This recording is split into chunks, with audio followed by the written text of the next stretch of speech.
Hay una película que desde que la vi, ya creo que hace 10 años atrás, tiene una escena que me conmovió, hasta las lágrimas de llorar. La película es de la factoría de Disney, es una de las mejores a mi criterio, la que siempre recomiendo, se llama The Kid, El Kid, o Mi encuentro conmigo en su versión en español, interpretada por Bruce Willis, que él es un asesor de imagen, muy apático, muy ecuánime, y se encuentra en un momento con un niñito gordito de unos 8 años y no sabe de dónde ese niño apareció en su casa, misteriosamente. Tardará en descubrir que ese niño es él mismo cuando era chico, que de un viaje en el tiempo, desde el pasado, viene a encontrarse con su otro yo cuando ya es grande. Detesta que ese niño haya sido él. Él le dirá en varios momentos de la película: te olvidé simplemente porque eras un gordo perdedor. Te olvidé porque todo el mundo te hacía bullying y ahora soy este hombre que cuida la imagen. Pero es el mismo, de grande y de pequeño. Uno se pasa gran parte de la película tratando de dilucidar si el niño vino porque el adulto lo tiene que ayudar o si en realidad el niño es quien viene a ayudar al adulto, y eso es lo que ocurre. Viajan al pasado, el yo grande viaja con el yo pequeño al pasado, a la escena que les voy a mostrar ahora, donde la mamá, que está muy enferma de cáncer, y se supone que no debe levantarse de la cama, tiene que ir a una reunión escolar a hablar con el principal porque el niño se portó mal. Y de regreso el padre, al enterarse de que ella salió de la cama, se enoja con el hijo y lo culpa de la enfermedad de la madre. Le dice: por tu culpa mamá se pondrá peor y se irá. Ya no llores. Y eso marcará al niño para siempre. Y ahí uno entiende por qué luego se transformó en ese adulto tan frío. El yo adulto contempla todo desde lejos, pero no por eso se pierde los detalles. Y van a notar que el niño a cada rato dice: tengo tu tornillo, papá. Tengo tu tornillo, papá. Tengo tu tornillo, papá.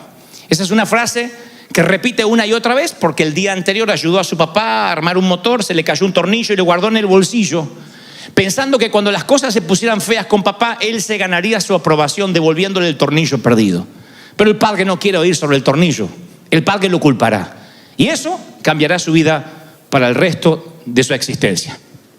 Y hace muchos años pude dilucidar por qué la película me tocaba tanto y por qué conmovía fibras tan sensibles mías. Y es que mis padres, cuando yo tenía unos 6 años y no conocíamos a Cristo todavía, tuvieron una discusión que yo oí por accidente. Mamá estuvo enferma de cáncer desde mi nacimiento. A decir verdad, le descubrieron su enfermedad cuando estaba embarazada. Y se debatieron los médicos en abortar al niño, o sea, a este servidor, o correr el riesgo de que ella bien pudiera morir durante el lapso de que estuviese embarazada o bien cuando estuviera pariendo.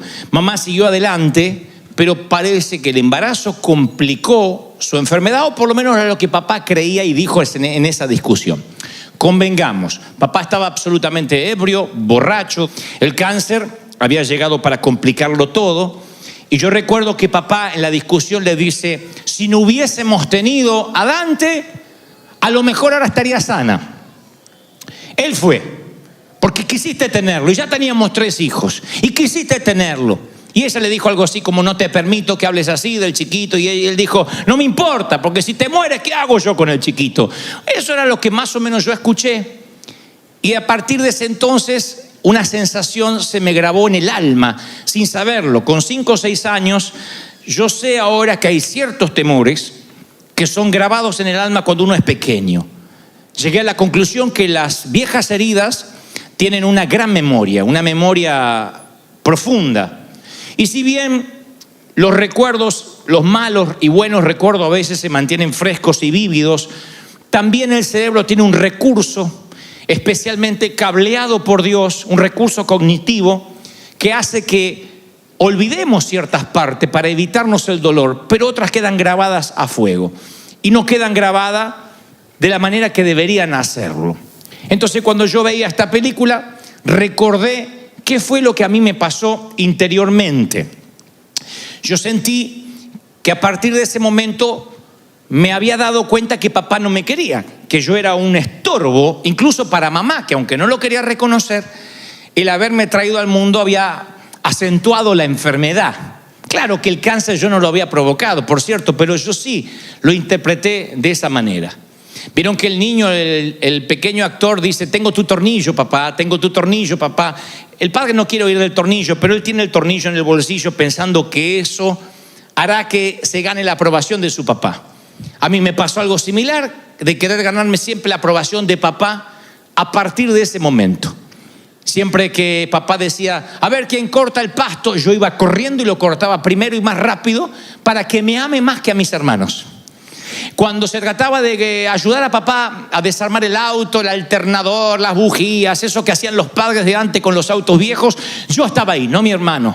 Y aunque era torpe, y aunque odiaba y detestaba ensuciarme las manos con grasa, yo quería ganarme la aprobación de mi papá.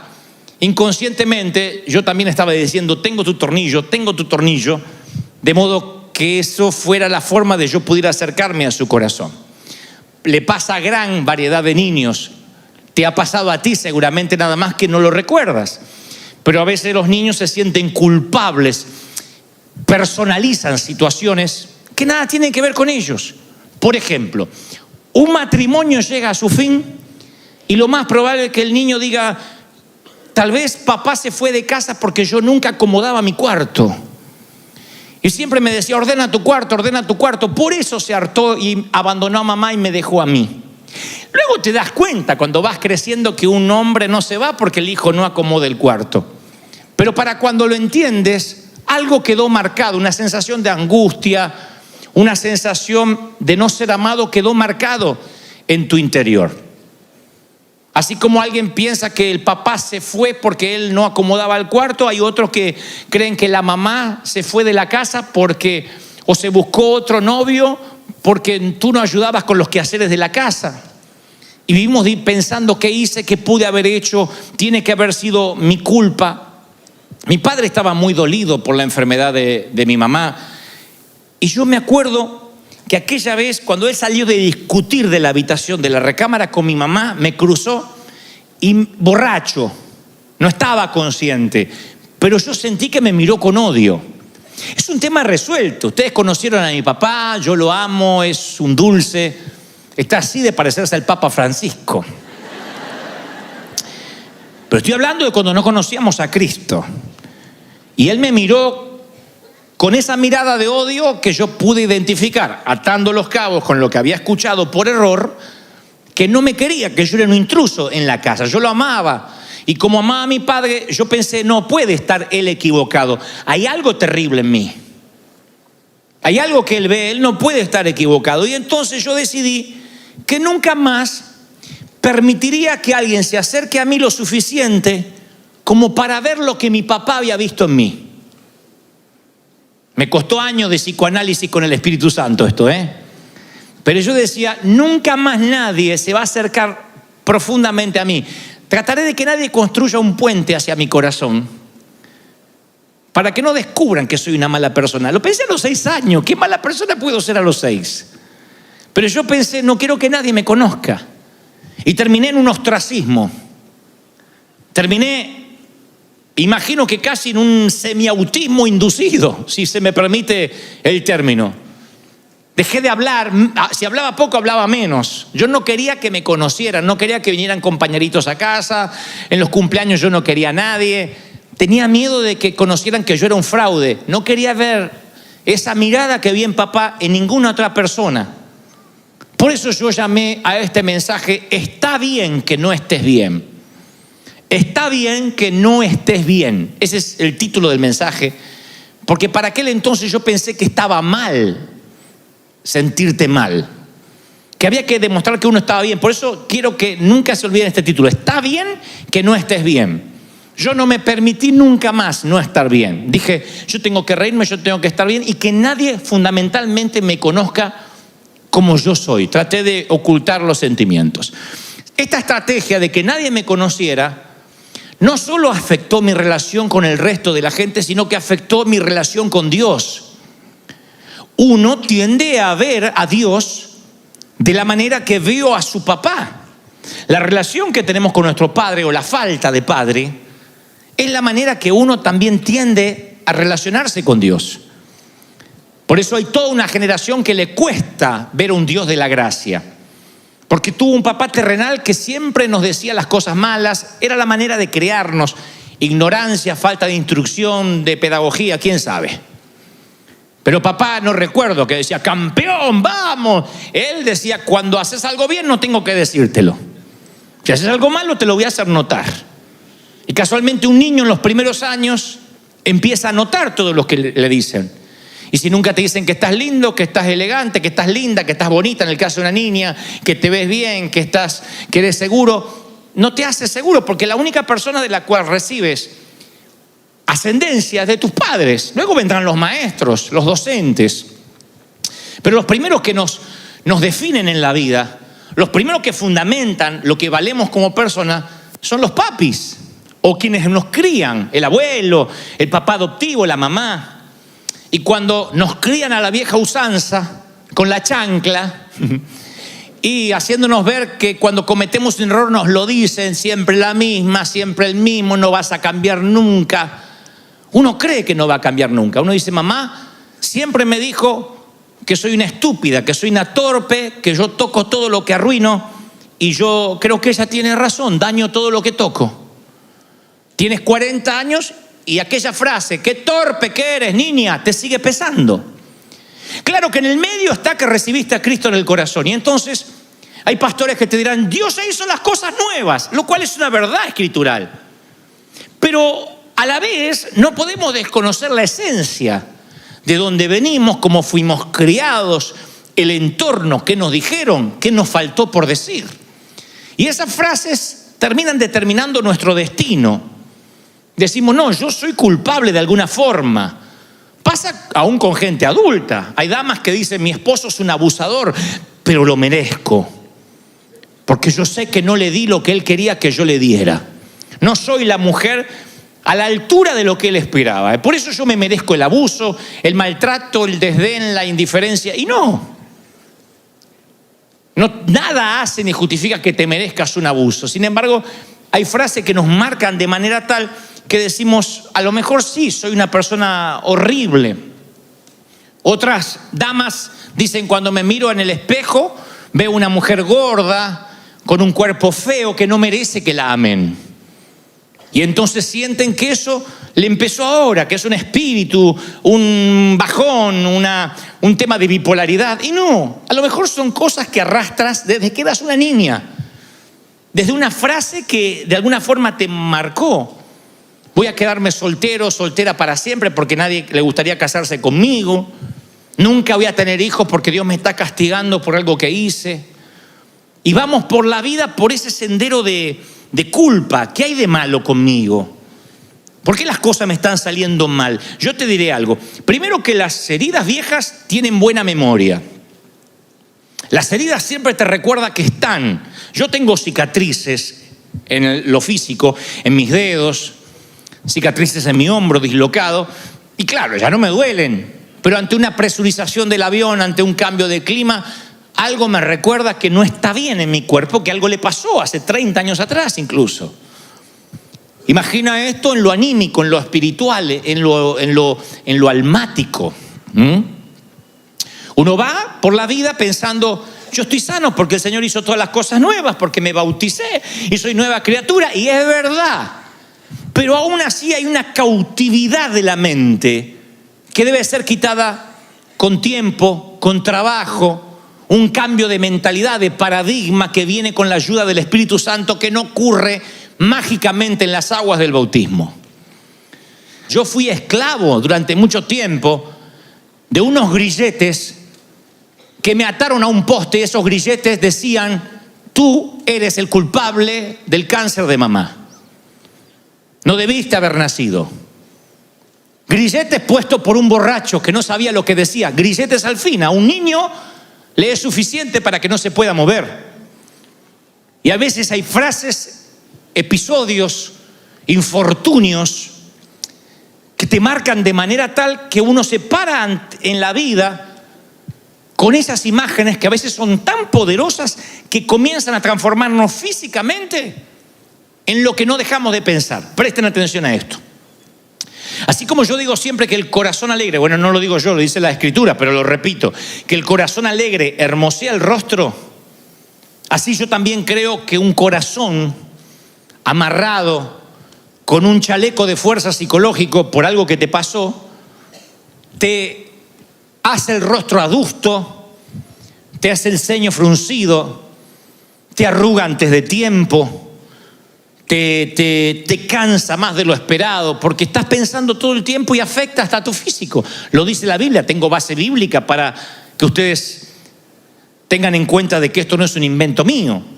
En un verano, hace muchos años, cuando yo era adolescente, yo trabajé para una compañía que repartían Nuevos Testamentos en los hoteles, en los lugares públicos, llaman los Gedeones.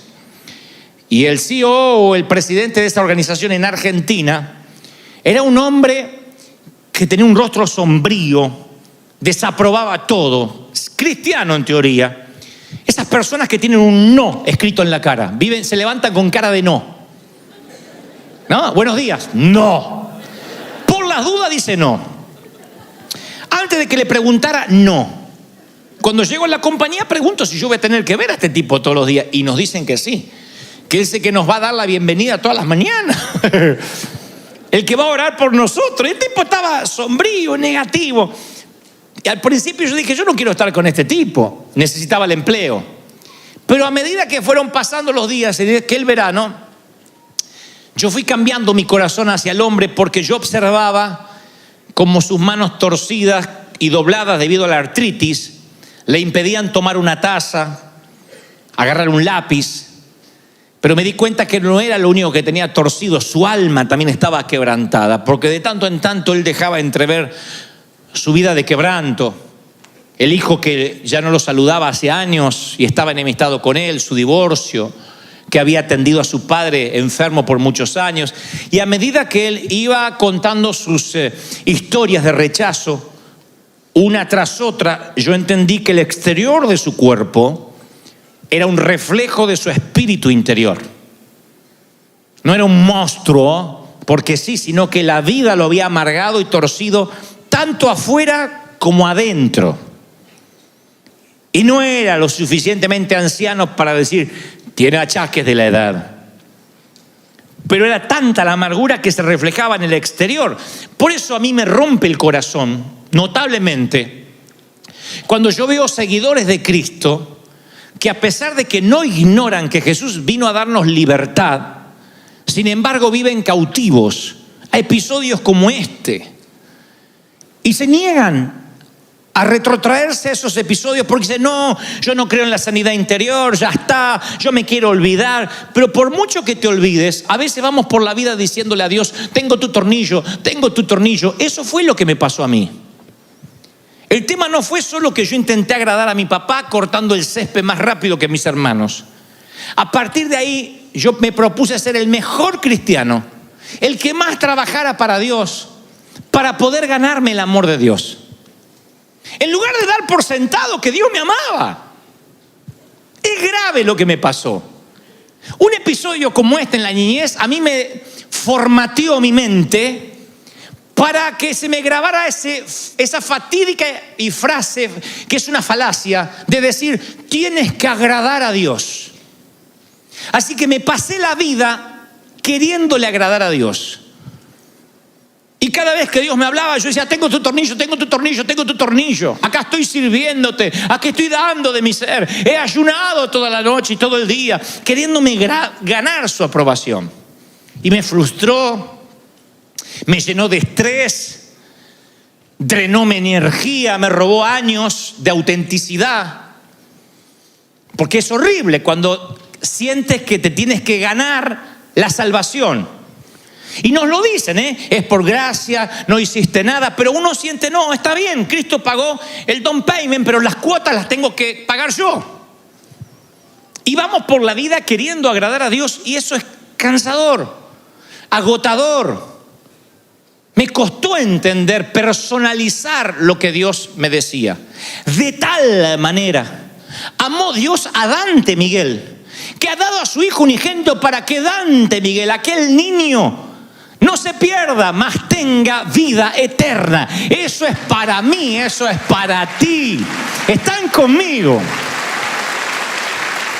Si tan solo personalizáramos el mensaje, cuando uno logra individualizar el amor de Dios, y dice: Dios es mi Dios, Él sabe cómo tratarme, Él sabe que yo nací con un papá borracho, una mamá enferma, Él sabe la familia disfuncional que tuve, Él sabe cómo hablarme, cómo tratarme. Él sabía que Abraham no resistiría, Moisés no resistiría lo mismo que Abraham. Que Moisés tenía una estructura emocional diferente a Abraham, que pudo y no dudó en sacrificar a su hijo, casi sacrificarlo. Él sabía que Jacob necesitaba un trato rompemuslo, trato de chancla. Y ahí andaba Jacob. Ahora cambié de nombre, que no era lo mismo que los demás. Entonces el pensar que Dios, bueno, Él va a bendecir a todos y sentirte parte de un todo, a veces te frustra, porque dices: si muestro que no estoy bien, no voy a pertenecer a ese todo. Pero como dice el título del mensaje, está bien que no estés bien. Está bien que tengas una historia triste que contar. Está bien que tu vida no fue un jardín de rosas. No está mal. Hay que reconciliarse de dónde venimos. No llorar, no quedarse estancado en el pasado. Pero está bien decir: yo estoy pasando un momento triste. Eso es parte de la vida. El tema es qué hacemos cuando sentimos que le fallamos a Dios, que no estamos a la altura de las circunstancias, nos sentimos culpables. A mí la relación con Dios se me hizo muy distante a partir de ese incidente en mi niñez. Génesis 3:8 dice: con el viento de la tarde, el hombre y su esposa, Adán y Eva, oyeron que Dios venía por el jardín y corrieron a esconderse entre los árboles. Nunca habían dicho la palabra esconderse. Esconderse no estaba en el vocabulario edénico. Pero en ese momento, cuando pecaron, se percataron de su desnudez y sintieron una nueva emoción. Nunca la habían sentido antes: vergüenza. Ellos andaban desnudos, como los animales, y no tenían vergüenza. Pero de pronto se despertó una emoción nueva que Dios no les había dado. No había un sistema mental para esa emoción, que fue el sentirse desnudo y sentir vergüenza. Entonces voy a aclarar esto y ahora conectamos con esto que le hablaba de la niñez. La diferencia entre vergüenza y culpa, aunque parecen similares, son nada más que primas hermanas, pero no son hermanas. La vergüenza y la culpa. Nos sentimos culpables por lo que hacemos, pero sentimos vergüenza por lo que somos. Eso es una diferencia abismal, y lo diré otra vez. Nos sentimos culpables por lo que hacemos, y medianamente eso tiene solución. Por ejemplo, metes la pata, haces una cosa que no debiste hacer. Bueno, pides perdón, tratas de enmendar, restituir. Te sientes culpable por lo que hiciste. Pero cuando sientes vergüenza por lo que eres, ¿cómo lo arreglas? Yo me sentí a los 6 años, al principio, culpable por la enfermedad de mamá. Gran parte de mi adolescencia sentí vergüenza por lo que yo era.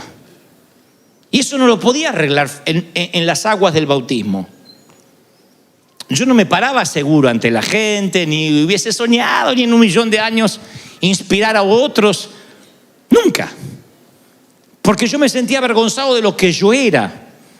Y eso es lo que el Señor trata de erradicar de nosotros. Porque a partir de estos incidentes vamos por la vida sintiéndonos que no damos la talla, que ni Dios nos debe amar, que nos soporta porque Cristo se le pone en el medio y dice: no lo mates, Dios. Nos dijeron eso.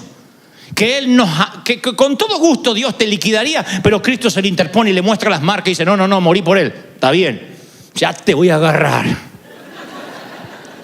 Esa es la imagen que tenemos mental. Nos olvidamos que de tal manera que Dios te amó, No porque Cristo vino a la cruz, te amó antes de Cristo. No es que si no ve, él te amó después de Cristo y te ve a través de Cristo, porque si no, no te puede ver. No, Él de tal manera, Dios te amó antes de que viniera su Hijo. Por eso lo mandó al Hijo, te amó antes. ¿Estoy siendo claro o no estoy siendo claro? ¿Sí? Miren esta reflexión que se rieron, no sé por qué en el primer servicio, espero que ustedes sean más serios. La vergüenza se parece mucho al colesterol. Bien. Son más serios que el servicio anterior. ¿Por qué pienso que la vergüenza y el colesterol se parecen en algún punto? Porque la vergüenza llega a nuestras vidas de dos formas: la buena y la mala. Hay una vergüenza buena, la que te hace que te vistas. No queremos ver lo que hay debajo. Que te pongas una faja que apriete al hombre fuerte o a la vieja mujer. Que te lave los dientes por amor al prójimo. Me da vergüenza no lavarme los dientes. Que te pongas desodorante, por favor. Eso no es unción, es sudor. Esa es la vergüenza buena. En términos espirituales, la vergüenza de, ay, metí la pata con Dios. Qué mal me siento, quiero arreglar las cosas con Él. La vergüenza que viene con la convicción del pecado del Espíritu Santo. Y después está el colesterol malo, la vergüenza mala que tapa las arterias espirituales y provocan un infarto en el corazón. La vergüenza que no te deja acercarte a Dios, la que obstruye las arterias.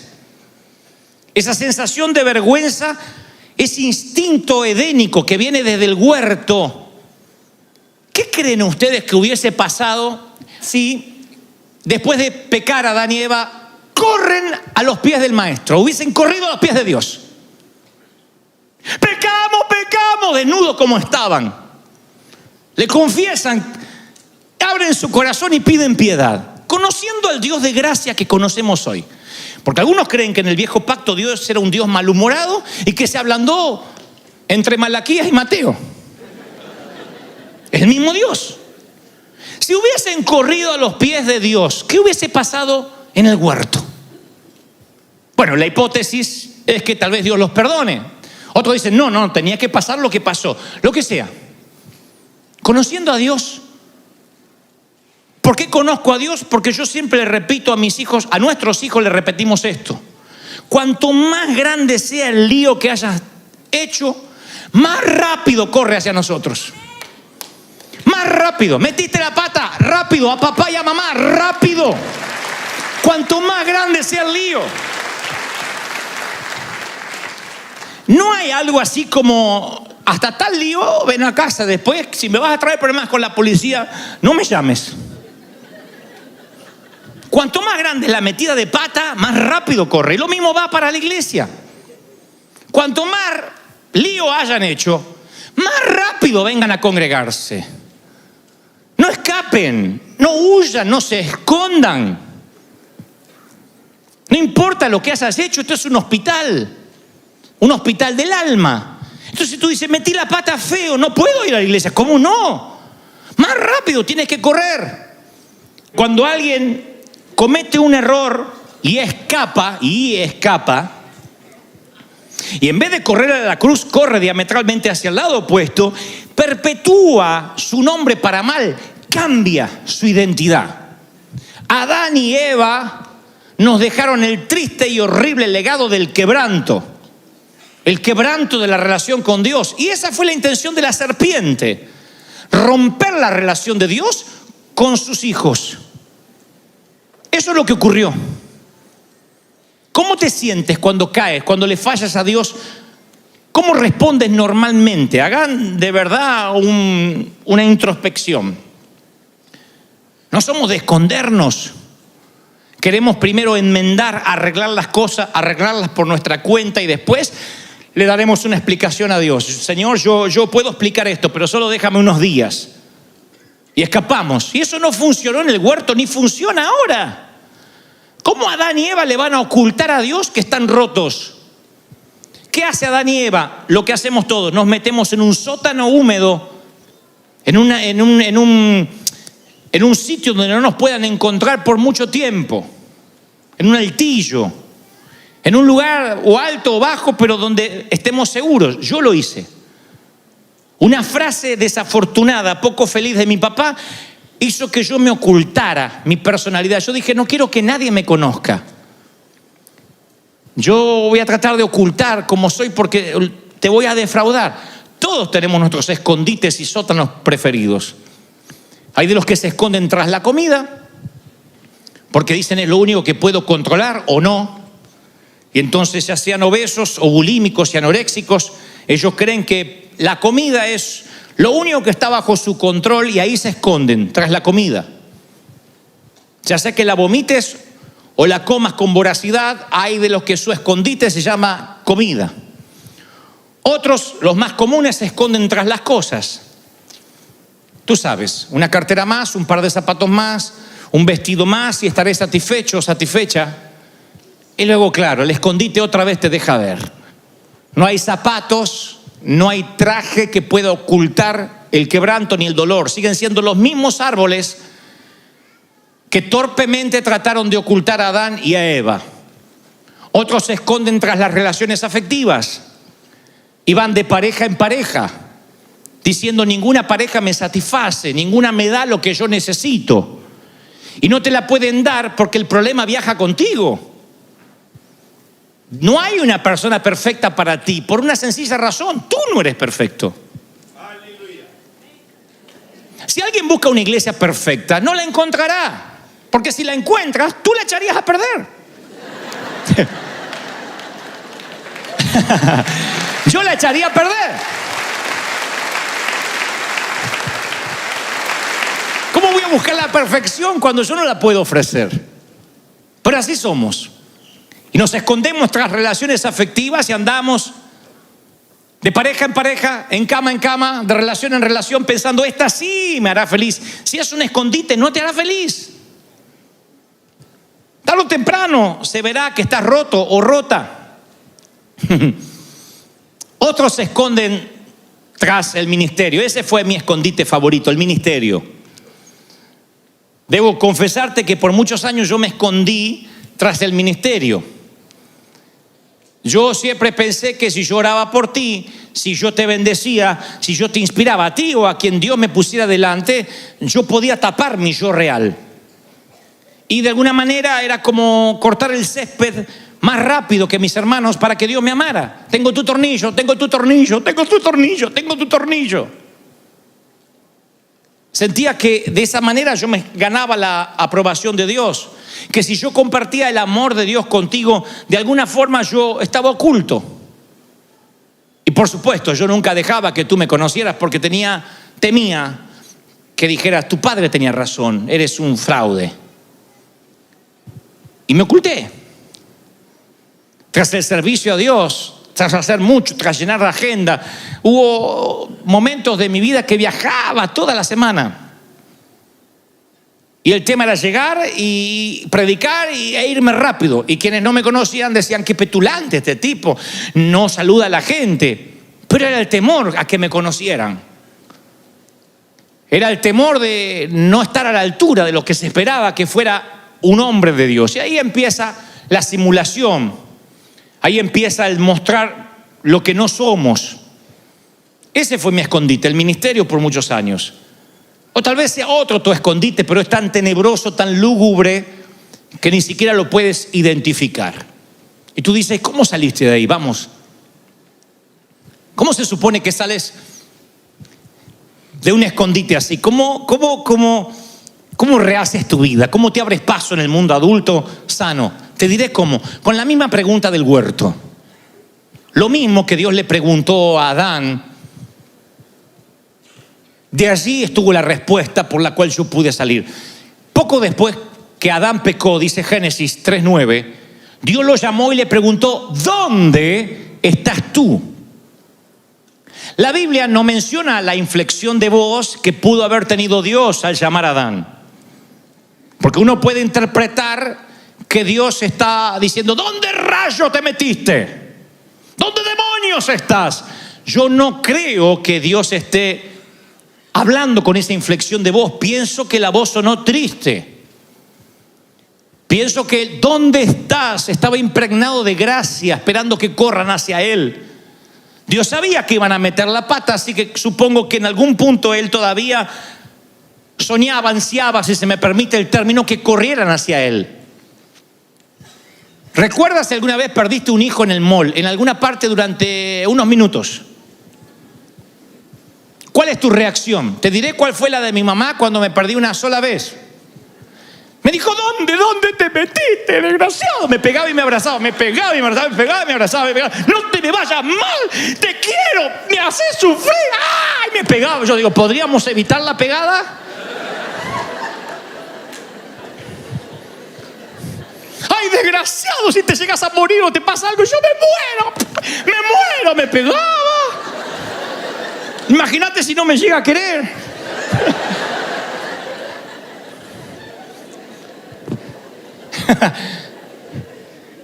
Aquí Dios no les quería pegar, porque a diferencia de mamá, que no tenía la menor idea dónde yo estaba, Él sí sabía dónde estaba.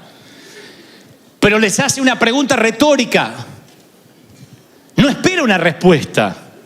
No se olvidó Dios cómo diseñó el huerto y ahora no recuerda en ese sinfín de árboles dónde están. Te dice, ¿dónde está? Pero no pregunta, ¿por qué te escondes? Siempre nos parece que el Señor preguntó, ¿por qué te escondes? Por la respuesta que da Adán. Adán responde algo que no le está preguntando Dios. Tú estás respondiéndole algo a Dios que no te está preguntando. Porque cuando Dios ve la vida que llevaste o lo que te pasó, conoce tus escondites. ¿Dónde te ocultas para que no te duelas? Las relaciones, el alcohol, qué sé yo, el sexo. Él conoce. Cuando te dice ¿dónde estás?, no espera una respuesta de por qué estás haciendo lo que haces. Es una invitación a salir del escondite. ¿No recuerdan cuando jugábamos al escondite, a las escondidas? ¿Dónde están? ¡Salgan! La invitación es sal. Donde quiera que estés, sal. Sigo siendo el Dios del huerto y sigue siendo mi hijo. Cuanto más grande sea la metida de pata, por Dios, corre hacia mí. ¿Dónde estás? Y Adán interpreta que le preguntan ¿por qué? Le está preguntando ¿dónde? Y es muy revelador lo que contesta Adán. Él dice, oí tu voz y tuve miedo porque estaba desnudo y me escondí. No te pregunté por qué, ¿dónde? La pregunta sigue hoy firme. ¿Dónde te escondes? Sal. No, pero lo que pasa es que de pequeño me abandonaron. No me digas el por qué. Yo estuve ahí, dice el Señor. Yo te vi, conozco tu sufrir. ¿Dónde? No, pero te voy a explicar el por qué. ¿Dónde? No el por qué. Oí tu voz, tuve miedo, sentí vergüenza y me escondí. Ahí está el colesterol malo. La vergüenza mala. Ahí te das cuenta que la vergüenza mala tiene una voz más convincente que la del propio Dios.